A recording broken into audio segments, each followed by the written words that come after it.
સવારનો નાસ્તો ટીવીની સાથે નીલભાઈએ કરી લીધો અને મેં મોઢે આ મસ્ત ચોખાના પાણીનો સ્પ્રે મારી દીધો અને આજે છે મારો બર્થડે તો મેં આ નવું ટોપ જે ભાભી સાથે લાવી હતી એ પહેરી લીધું। ત્યાર પછી સીધી સાંજ થવા આવી ગઈ, 6 વાગી ગયા હતા અને બાળકોને લઈને હું મારી ફ્રેન્ડ સાથે ચોપાટીમાં આવી ગઈ। ત્યાં બાળકોને પિઝા ખાવા હતા તો પિઝા ખવડાવી દીધા, ગ્રીલ સેન્ડવિચ ખવડાવી દીધી ને એક ફ્રેન્ડને મંગળવાર હતો તો તેણે કાંઈ જ નહોતું ખાધું। ફ્રેન્ડને ટાટા બાય બાય કરીને ઘરે પહોંચી તો ઘરે મમ્મી અહીંયા મસ્ત ભજીયા બનાવતા હતા અને મેહુલના જ બાકી હતા તો સરસ મજાના બટાકા પૂરી, આખા ભજીયા બધું બનાવી દીધું। 11:15 વાગી ગયા હતા। નીલ હોમવર્ક કરતો હતો ને ત્યાં જ એના પપ્પા આવી ગયા।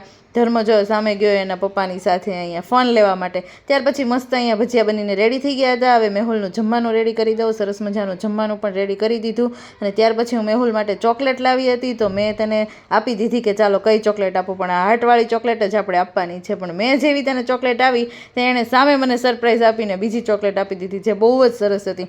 ત્યાર પછી મેહુલે અહીંયા ખોલી, બાળકોને ખબર નહોતી એ ફોન જોતા હતા એટલે બાકી બાળકોને તો ચોકલેટ બહુ જ ભાવે। મસ્ત બબલવાળી ચોકલેટ હતી, એકબીજાને ખવડાવી દીધી। જય શ્રી